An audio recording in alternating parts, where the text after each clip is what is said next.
Hello बच्चों, मैं आनंद शर्मा। आज हम फिजिक्स के मोशन चैप्टर की बात करने जा रहे हैं। क्लास 11th फिजिक्स के ऐसे चैप्टर की बात करने जा रहे हैं जहां पर हम लोगों को पढ़ने के साथ साथ उसे समझने में मजा आने वाला है। कैसे समझेगा? मोशन होना एक अलग बात है, मोशन अगर स्ट्रेट लाइन पर हो रहा है तो वो एक अलग बात है।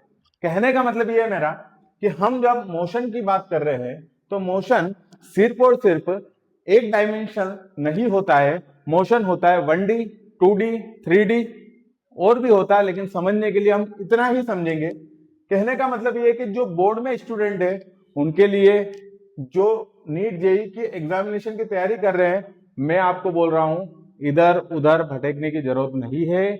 आपको जो बेसिक से यहाँ कराया जा रहा है उतना ही आप लास्ट में माइंड मैप पर तैयार करते हैं। तो क्यों ना हम जो लास्ट में तैयारी करते हैं वो अभी से तैयारी करना शुरू कर दे, तो कहीं ना कहीं हमारा बेसिक अभी से ही सुधर जाएगा।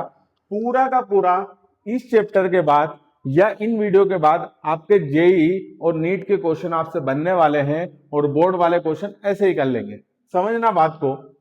हम जब शुरुआत कर रहे हैं, क्योंकि अभी तक हमने मेजरमेंट पढ़ा था और मेजरमेंट मैंने बीच में से रोकते से आपको यह बोला था कि मेजरमेंट के फार्मूले, डायमेंशंस के फार्मूले हम जब यूज करेंगे तो उसके लिए सबसे पहले हम मोशन में से कुछ ऐसे टॉपिक पढ़ लें जो हमको यहाँ पर फार्मूले सोल्व करने के लिए अच्छे रहेंगे।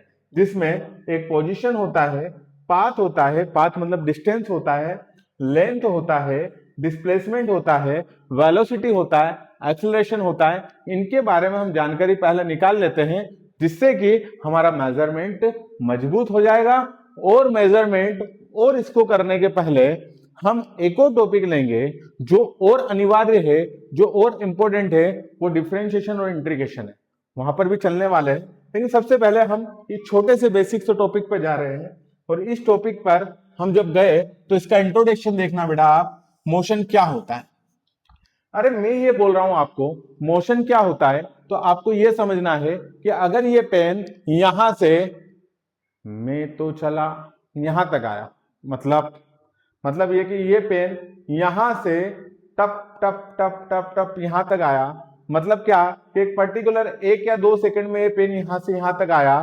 तो किसी पर्टिकुलर टाइम के रिस्पेक्ट में कोई भी object one place to another place जा रहा है, इसका मतलब ये ऑब्जेक्ट क्या कर रहा है? मोशन कर रहा है। इसका मतलब ये ऑब्जेक्ट क्या कर रहा है बेटा?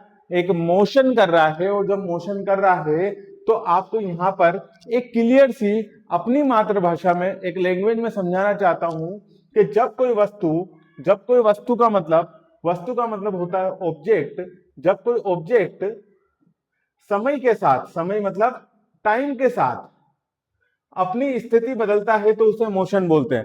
मतलब ये टाइम के साथ ये यहां पर है और थोड़ी देर बाद ये यहां पर आ गया, मतलब यहां पर था ए पॉइंट पर, थोड़ी देर बाद बी पॉइंट पर आ जाता है। इसका मतलब हो जाता है कि ये क्या कर रहा है, ये ऑब्जेक्ट क्या कर रहा है, ये वस्तु क्या कर रही है, ये पेन क्या कर रहा है? मोशन कर रहा है। कहने का मतलब मेरा यहां आ रहा है कि मोशन मतलब one place to another place, time के रिस्पेक्ट में जाना चाहिए चीज। ठीक है, बहुत इजी है, इतना ही समझना है।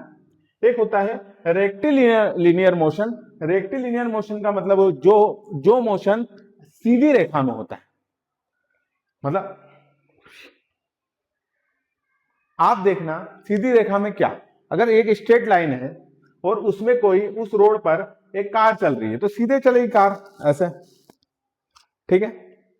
या फिर ट्रेन चल रही है तो ट्रेन, अगर मान लो कि ये ट्रेन का ट्रैक है, सीधा है, तो ट्रेन यहां से जा रही है, कोई दिक्कत नहीं। ऐसा नहीं होना चाहिए। ट्रेन के ट्रैक ऐसे भी होते हैं, फिर वो ऐसे जाती है तो उसको लीनियर में नहीं कह सकते आप, है ना, रेक्टिलिनियर नहीं कह सकते आप।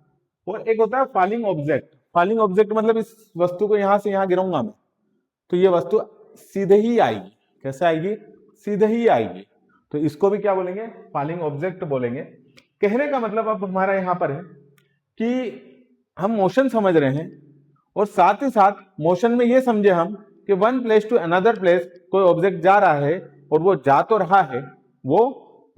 रहा है, लेकिन उसमें आप क्या समझ में आ रहा है आपको कि one place to another place object जो जा रहा है वो किसके रिस्पेक्ट में जा रहा है? टाइम के रिस्पेक्ट में जा रहा है, उसे आप मोशन कहेंगे। एक होता है काइनेमेटिक्स। काइनेमेटिक्स क्या होता है। काइनेमेटिक्स का मतलब एक ऐसा मैथमेटिक्स जिसमें आप ये पता लगाते हैं कि यार समझो ना यार कि फोर्स के बारे में अगर हमको पता ही नहीं होता, हमको फोर्स के बारे में पता ही नहीं होता, हम अनजान है अभी कि फोर्स नाम की कोई चीज होगी, हम बिल्कुल अनजान है यहां पर। उस कंडीशन पर अगर हम कुछ पढ़ रहे हैं, फिजिक्स के बारे में कुछ पढ़ रहे हैं और हम ये पता लगा रहे हैं कि मोशन करवा रहे हैं हम, और मोशन जो करवा रहे हैं हम, हमको पता है, आज पता चला है ना, न्यूटन बाबा ने जब बताया नहीं था उसके पहले की बात अगर मैं करूं तो जब हमको पता नहीं था, क्या पता नहीं था कि फोर्स कुछ होता है, तो जब हमको ये नहीं पता था कि फोर्स कुछ होता है तो उस कंडीशन पर मोशन कैसे होता था, तो वो काइनेमेटिक्स टर्म पर होता था। कैसे कि हमको पता है कि मोशन अगर हम मेरे को करवाना है तो इसमें फोर्स की जरूरत है, लेकिन जब हम फोर्स को जानते ही नहीं थे तो क्या बोलते थे, तो जब हम फोर्स को जानते ही नहीं थे तो उस मैथमेटिक्स को हम क्या बोलते थे, काइनेमेटिक्स बोलते थे। तो फिजिक्स की वह ब्रांच जिसमें मोशन का अध्ययन तो किया जा रहा है, लेकिन हमको ये नहीं पता है कि फोर्स नाम की भी कोई चीज होती है, तो का कारण को जाने बिना किया जाता है।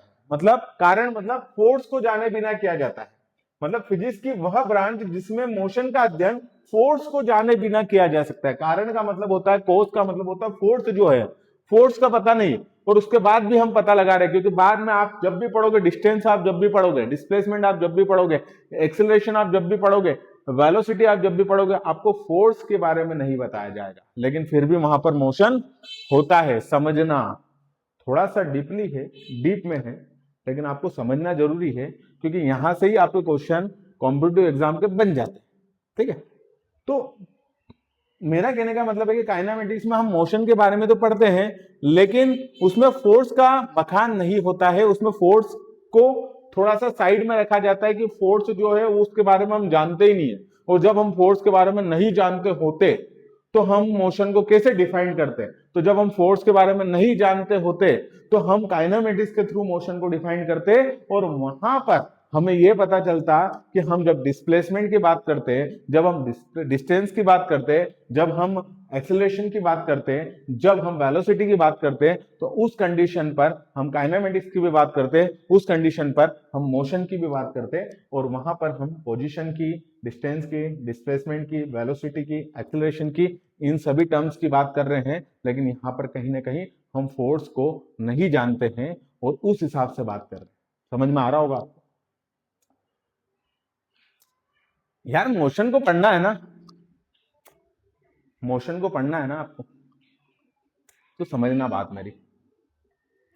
आप मोशन पढ़ रहे हैं तो आपको यह पता होना चाहिए कि उसकी सबसे बेसिक जो शुरुआत की टर्म होती है ना, वो होता है आपका पॉइंट ऑब्जेक्ट। क्या सर? Point object. ये क्या सर?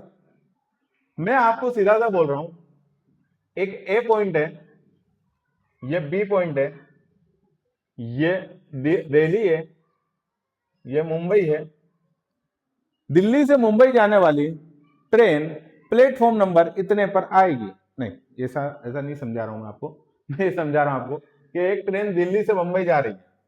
आपको क्या लगता है कि इसका जो ट्रैक है, इसका जो ट्रैक है वो क्या ऐसा छोटा सा होगा?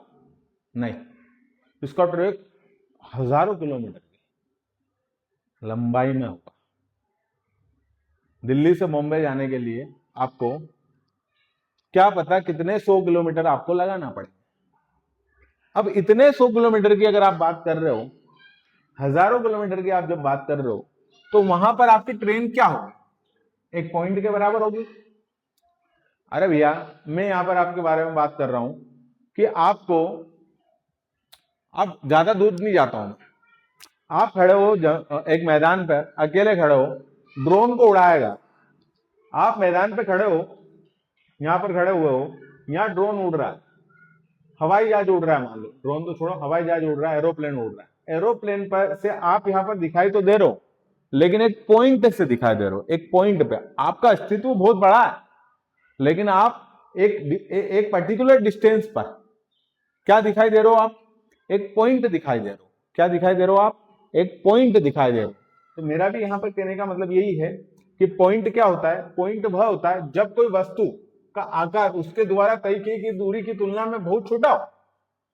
मतलब ये एक यहाँ पर वापिस आता है, ए पॉइंट से मतलब दिल्ली से मुंबई अगर जा रही है ट्रेन, तो वो उस ट्रेन का जो डिस्टेंस है दिल्ली से मुंबई जाने की, उसके तुलना में ट्रेन तो बहुत छोटी है ना, बहुत छोटी है, क्योंकि वो डिस्टेंस तो बहुत ज्यादा होगी, वो ट्रेन क्या है, बहुत छोटी है। तो जो बहुत छोटा आकार होगा उसको क्या बोलेंगे अपन? पॉइंट ऑब्जेक्ट बोलेंगे।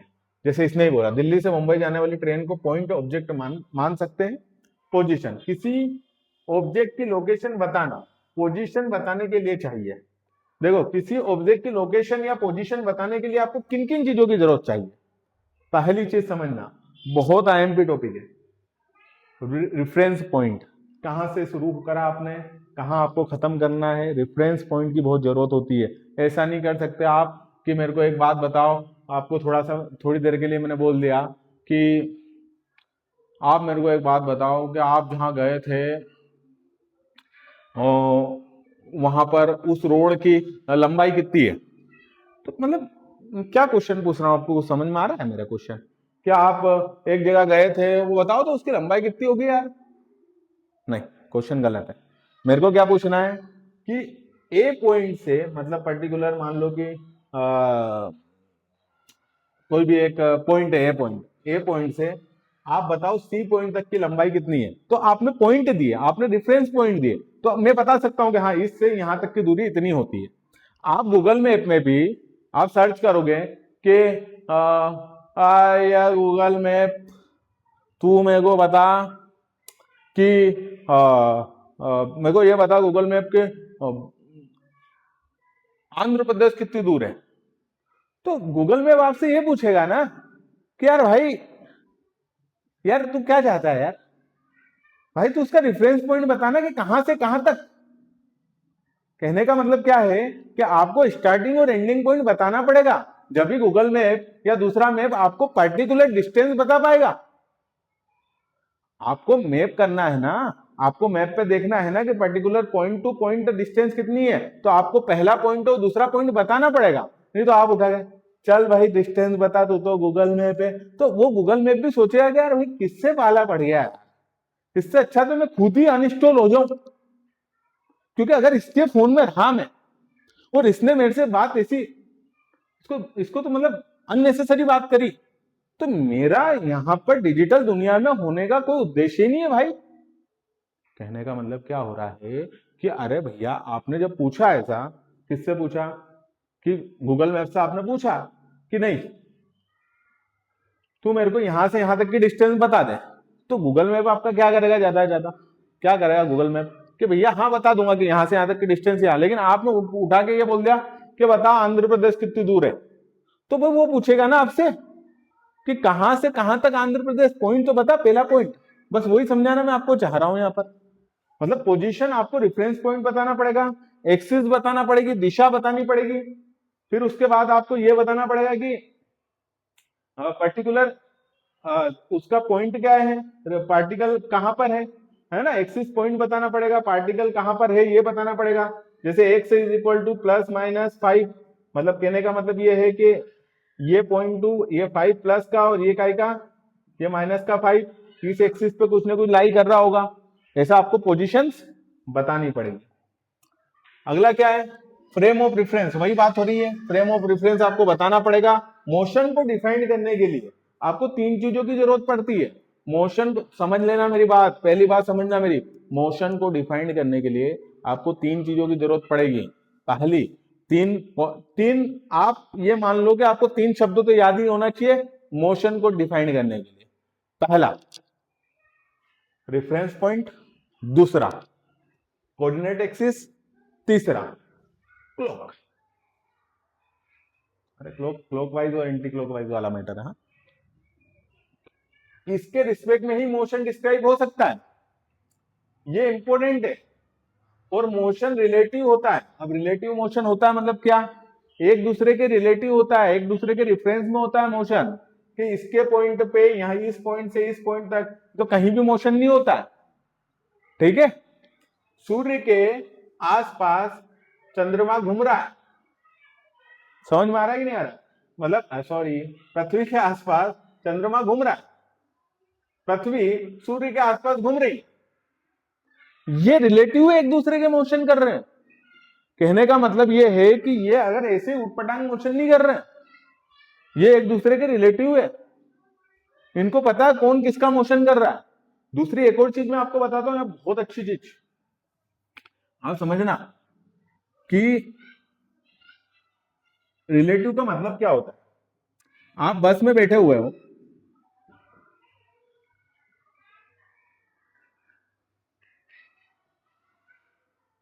ये वही चला रहा बस, आप बस में बैठे हुए हो, एक व्यक्ति यहां खड़ा है, ड्राइंग तो भयंकर अपनी बेटा, जिस व्यक्ति ने इस व्यक्ति ने आपको देखा, ये बस मोशन कर रही है, ये इधर जा रही है, इस व्यक्ति को क्या लग रहा कि ये बस इधर जा रही है। अब अंदर एक और व्यक्ति बैठा है, यहां से झांक रहा है, इसको ये लग रहा है कि मैं तो खाली रुका हुआ हूं। अब ये व्यक्ति, अगर ये बस आगे गई तो इस व्यक्ति को, ये व्यक्ति क्या होगा, ये मोशन करते हुए दिखेगा, और इस व्यक्ति को ये गाड़ी मोशन करते हुए दिखेगी, और साथ साथ ये व्यक्ति भी मोशन करते हुए दिखेगा। लेकिन एक्चुअल में तो ये यहां पर खिड़की पे बैठा है, आया कि नहीं आया समझ में? तो इसके रिस्पेक्ट में ये मोशन कर रहा है, इसके हिसाब से ये मोशन कर रहा है, और इसके हिसाब से ये मोशन कर रहा है। तो ये क्या होता है, रिलेटिव होते हैं एक दूसरे के। मोशन मतलब ऐसे ही नहीं होता है, ये मतलब समझना होता है, इसमें ऑब्जर्वर की जरूरत होती है ना। इसके डीप में जाऊंगा मैं अभी, समझना बात को, जब भी अभी क्वेश्चन करूंगा इसके डीप में जाऊंगा, थोड़ा सा आप समझना बेटा। आप कॉम्पिटिटिव एग्जाम की तैयारी कर रहे हैं, और अगर आप कॉम्पिटिटिव एग्जाम की तैयारी जब करने के लिए आगे बढ़े हो, तो आपको थोड़ा टिपिकल, थोड़ा सा अपना माइंड को थोड़ा ब्रॉड करके, थोड़ा बड़ा करके सोचना पड़ेगा, ठीक है। यहां समझना, मैं ये बोल रहा हूं आपको कि speed is equal to distance upon time होता है, डिस्टेंस अपॉन टाइम होता है। तो time, speed into time is equal to distance हो गया, और भी बहुत सारी चीजें होती है, ठीक है। अब ये तो टोटल पार्ट ट्रेवल वगैरह ठीक है। प्रॉपर्टी क्या क्या है, स्केलर है भैया। आपको बता देता हूं कि जब डिस्टेंस की बात की जाती है तो डिस्टेंस क्या होती है, पाथ लेंथ, पाथ लेंथ को डिस्टेंस बोलते हैं। पाथ लेंथ ऑब्जेक्ट द्वारा तय किया गया एक्चुअल डिस्टेंस। अब इसको समझने के लिए हमको पहले तो आगे बढ़ना चाहिए कि डिस्टेंस और डिस्प्लेसमेंट होता क्या है, यहां समझना।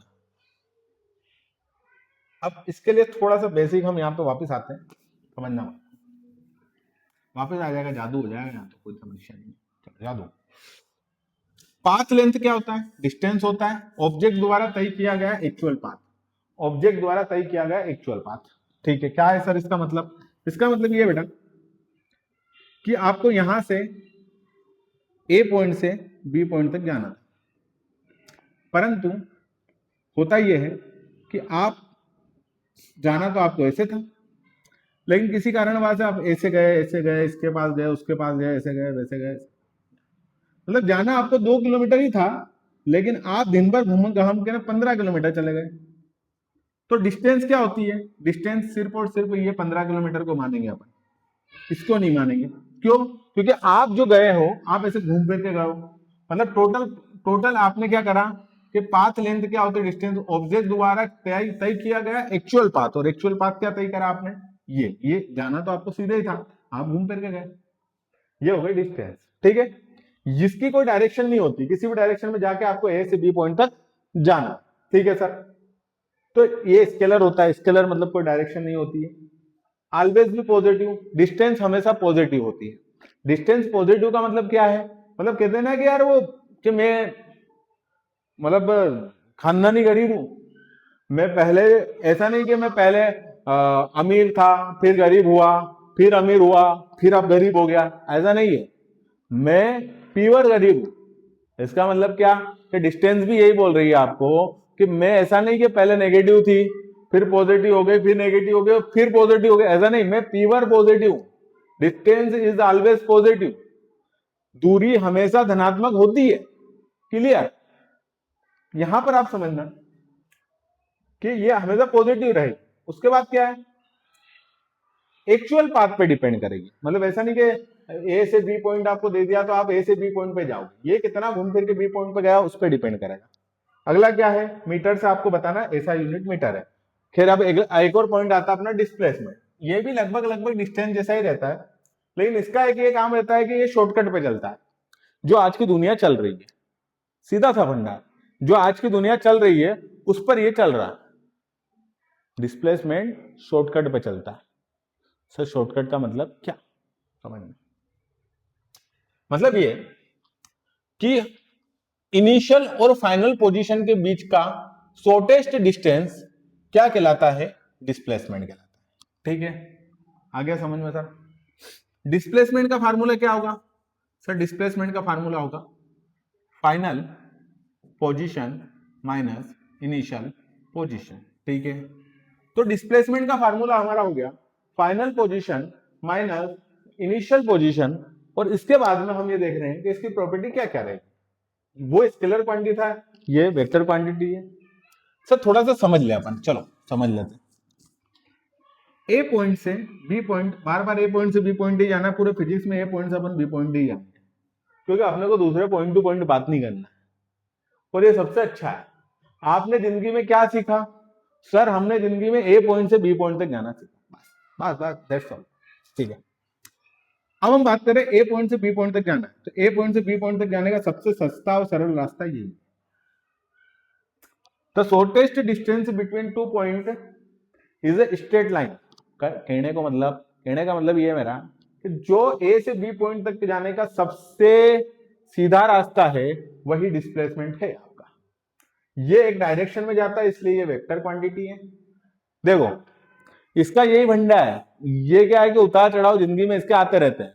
ये पॉजिटिव भी हो सकता है और नेगेटिव भी हो सकता है, और अगर इसका दिमाग खराब हुआ और ये कहां चल गया, राउंड ट्रिप मोशन पर चल गया, तो राउंड ट्रिप मोशन पर जाने के बाद मतलब जहां जिस स्थान पे था, मतलब ए पॉइंट से बी पॉइंट तक गया, वो वापस से बी पॉइंट से कहा चल गया, ए पॉइंट पर पहुंच गया।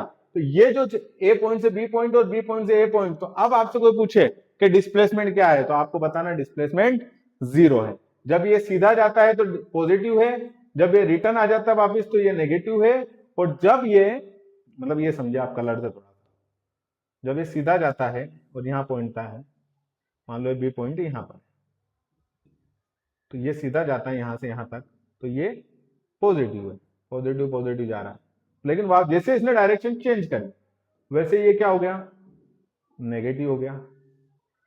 और जैसे ये जिस पोजीशन से आया था उसी पोजीशन पे ए पॉइंट से वापस ए पॉइंट पे पहुंच गया, तो ये क्या हो गया, यहाँ पर डिस्प्लेसमेंट आपका विल बी 0, डिस्प्लेसमेंट हो गया 0 हो गया। ये डिपेंड करता है आपके इनिशियल और फाइनल पोजीशन पर डिपेंड करता है। ठीक है, कैसे सर, यही 2 किलोमीटर आया वो, 2 किलोमीटर वापस चला गया, तो final position 2 kilometre, initial position भी 2 किलोमीटर, कहने का मतलब हो गया जी। ठीक है, समझ में आ गया हो, मतलब ऑब्जेक्ट वापस स्टार्टिंग पॉइंट से चला जाए तो कोई वही हो गया। चल डिस्टेंस और डिस्प्लेसमेंट समझने में अब ज्यादा देर नहीं लगेगी हम लोगों को, फटाफट हम लोग चीजों को समझ लेते हैं। देखो बेटा, सबसे पहले हम इस डायग्राम को समझेंगे।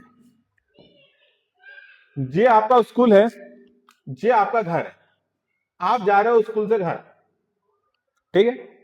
अब मान लो ये यहां पर कुछ नदी बदी है, क्या है, नदी बदी, तो आप ऐसे जा नहीं सकते, तो अब आपको कहां से जाना है, यहां से, इधर से जाना है। यहां से यहां तक आप जाते थे तो 2 किलोमीटर ही है आपका, 3 किलोमीटर, 2 किलोमीटर बार बार बोलते ना अपन, 3 किलोमीटर ही है आपका, स्कूल से घर 3 किलोमीटर ही है। परंतु यहां से आपको क्या है कि यहाँ नदी है, और नदी से आप इधर से उधर जा नहीं सकते घर तक, तो आपको बाय रोड जाना पड़ेगा। लेकिन बाय रोड यहाँ पर है 8 किलोमीटर, कितना किलोमीटर है, 8 किलोमीटर। लेकिन शॉर्टेज डिस्टेंस क्या आपके स्कूल से घर की 3 किलोमीटर, तो आप ये समझो कि जो शॉर्टेज डिस्टेंस है वो क्या है, डिस्प्लेसमेंट है। क्या है ये, 3 किलोमीटर डिस्प्लेसमेंट है। लेकिन ये जो आप ये कवर करके जा रहे हो पूरी डिस्टेंस, इसको क्या बोलेंगे अपन, डिस्टेंस बोलेंगे। बस ये समझ में आ गया। अब फटाफट हम चीजों को समझ लेते हैं, पॉइंट टू पॉइंट समझ लेते हैं। समझना बेटा, इसको आप एक बार स्क्रीनशॉट लो, उसके बाद अपन देखते हैं।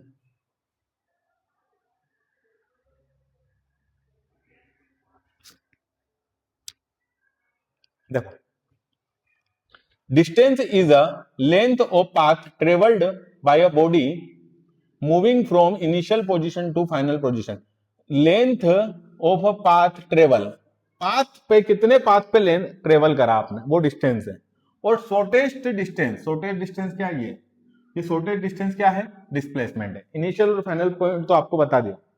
अब देखो, distance is a scalar quantity, मैंने बता रखा आपको, ये क्या होती है, वेक्टर क्वांटिटी होती है। Distance means used is always positive, distance positive होती है, ये पॉजिटिव भी होती है, नेगेटिव भी होती है और जीरो भी होती है, ठीक है। The total distance covered is equal to algebraic sum of the all, मतलब टोटल डिस्टेंस जो होती है सबको आपको प्लस कर दो, ये 2 है, ये 3 है, ये टोटल मिला के 5 है, ऐसा कुछ करके आप 3 5 हो गए तो ये 3 है टोटल, एक एक और एक, ऐसे करके 8 किलोमीटर हो गई। तो टोटल आप अलजेब्रिक सम कर दो।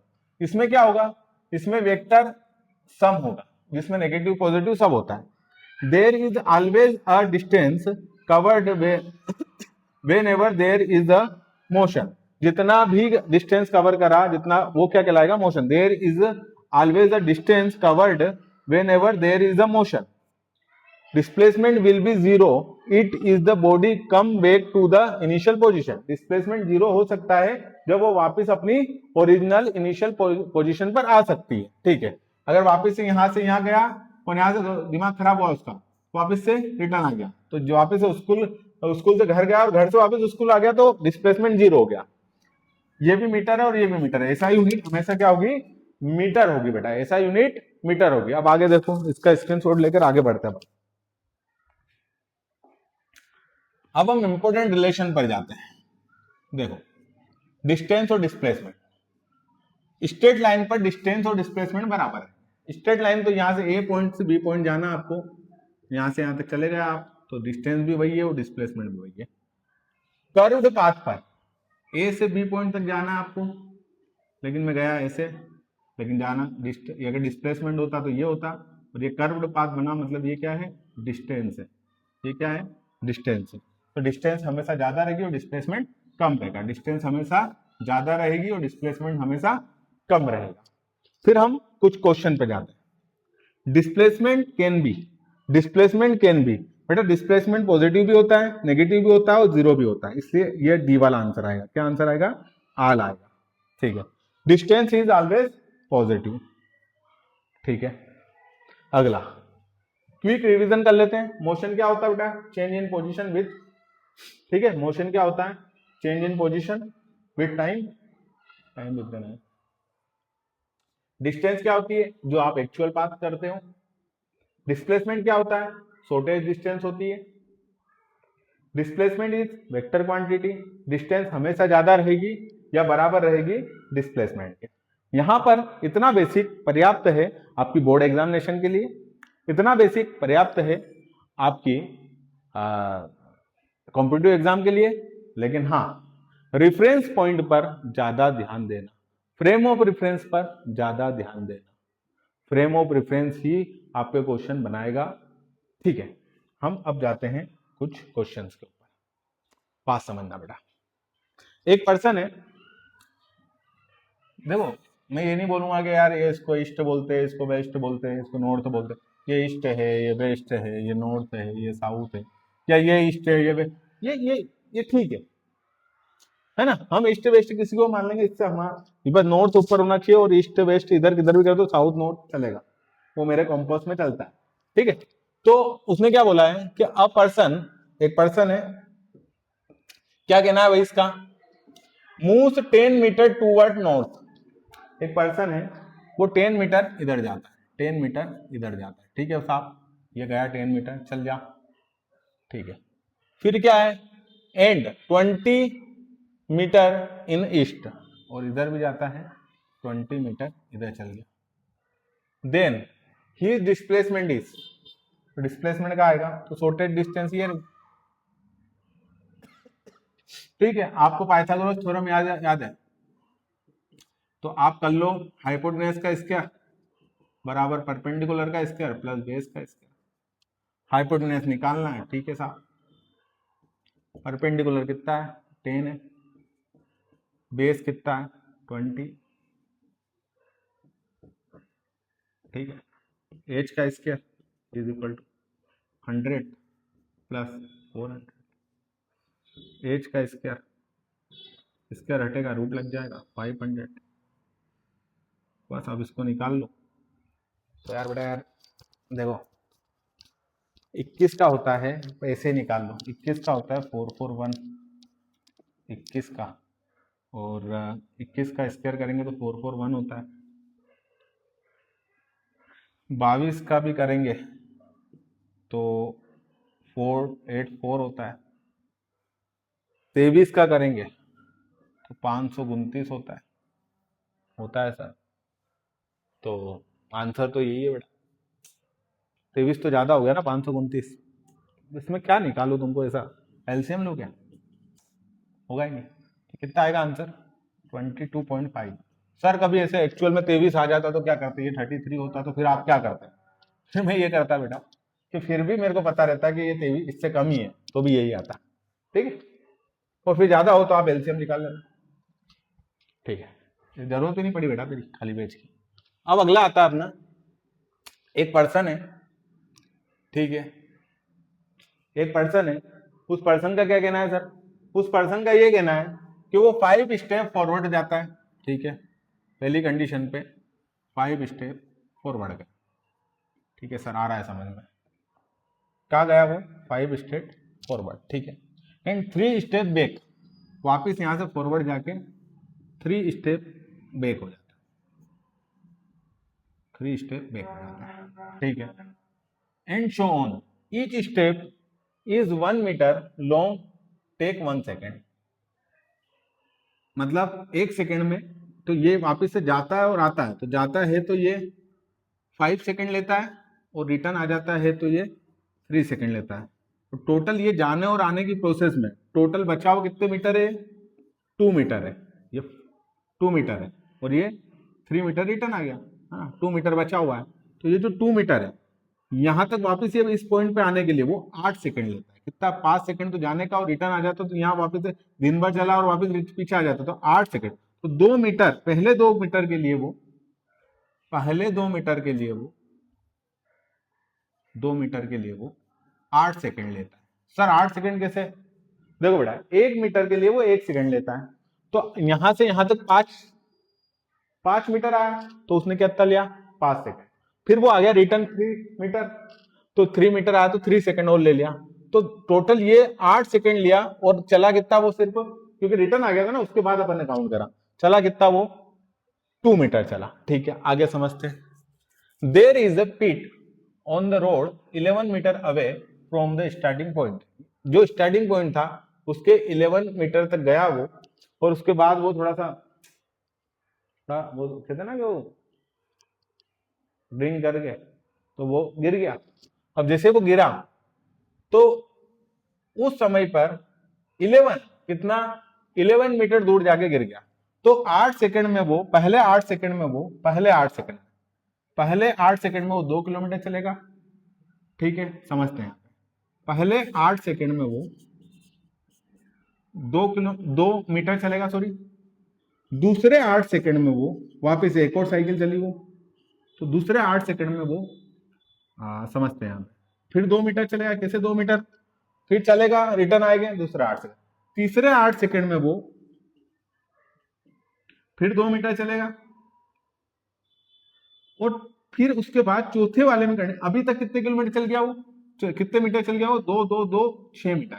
कितने मीटर चल गया, 6 मीटर। और चौथी कंडीशन पे, चौथी साइकिल में वो 5 सेकंड में वो 5 मीटर चलेगा। रिटर्न इस बार आया नहीं वो, और जैसे ही वो 5 मीटर चलेगा तो ये हो गया 5 मीटर, तो 6 और 5 कितना हो गया, 11 मीटर चल गया वो। अब 11 मीटर जो चला वो, क्वेश्चन का बोला उसने कि वो 11 मीटर चला, 11 मीटर। अब रिटर्न आने की कोई बात नहीं, 11वें मीटर पे जैसे गया और रिटर्न आने वाला था, और जैसे वो रिटर्न आने वाला था वैसे क्या हो गया, वो यहां पर गिर गया।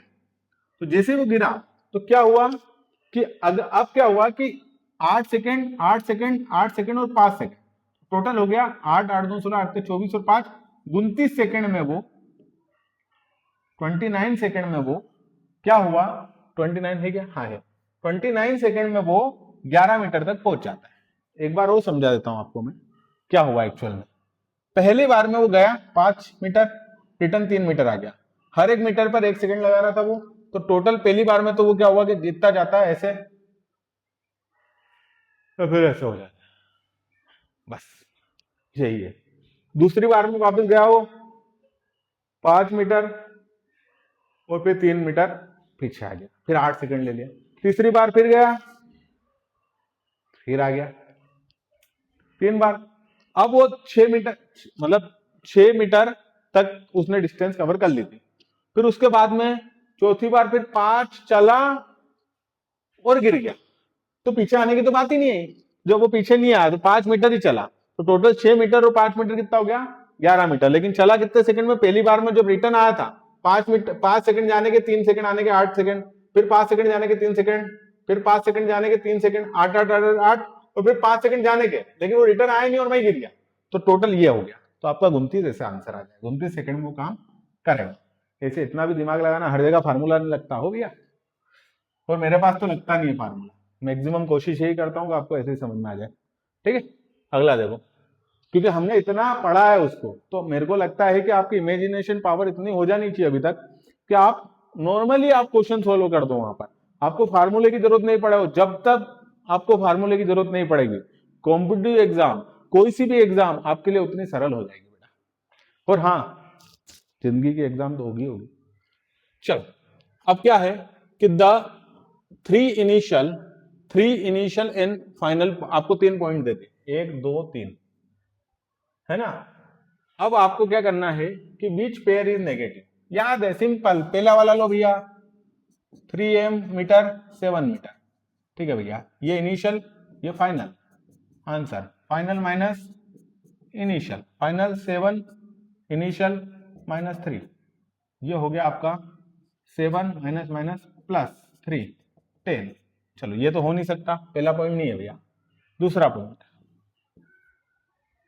मतलब देखना है नेगेटिव कौन सा होता है, 7 मीटर और माइनस 3 मीटर, तो फाइनल माइनस इनिशियल, फाइनल कितना है -3 माइनस इनिशियल कितना है 7, ये हो गया माइनस का 10। हाँ, ये वाला है सेकेंड पॉइंट है। थर्ड भी सॉल्व कर लेते हैं, कभी इसमें भी कुछ हो तो। -7 metre 3 metre, 3 minus -7 minus minus plus 3 plus 7 10, मतलब सेकेंड वाला आंसर है। ये जो सेकेंड पॉइंट है ना, ये नेगेटिव दे रहा है, नेगेटिव डिस्प्लेसमेंट। ठीक है, तो यहां पर आपका बेसिक से लेकर तो थोड़ा सा एडवांस तक हम लोगों ने डिस्टेंस डिस्प्लेसमेंट को समझा है।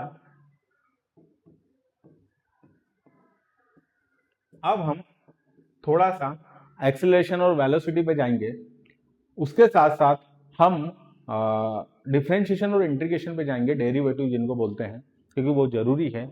और ये सारी चीज़ें आपको यूट्यूब पर मिल रही है, तो आप कोशिश करिएगा कि ये वहाँ तक जाएगा कोर्स जहाँ तक जेई नीट वाले बच्चों को, बोर्ड वाले बच्चों को अभी तक बहुत प्रॉब्लम आ रही थी, वो सॉल्व हो जाएगी। और बहुत अलग तरीके से इसलिए पढ़ाया जा रहा है क्योंकि आपके पास जितने भी कंटेंट आते हैं वो सारे कंटेंट कहीं ना कहीं लैंग्वेज प्रॉब्लम आती है। मैंने कोशिश करा है कि मेरा कंटेंट, हर एक कंटेंट इस पोजीशन पर है जिसमें आपको लैंग्वेज प्रॉब्लम ना, हिंदी मीडियम वाला भी आसानी से समझ ले, इंग्लिश मीडियम वाला भी आसानी से समझ ले, और जो दोनों मीडियम नहीं समझ पा रहा वो भी समझ ले अपनी मातृभाषा से।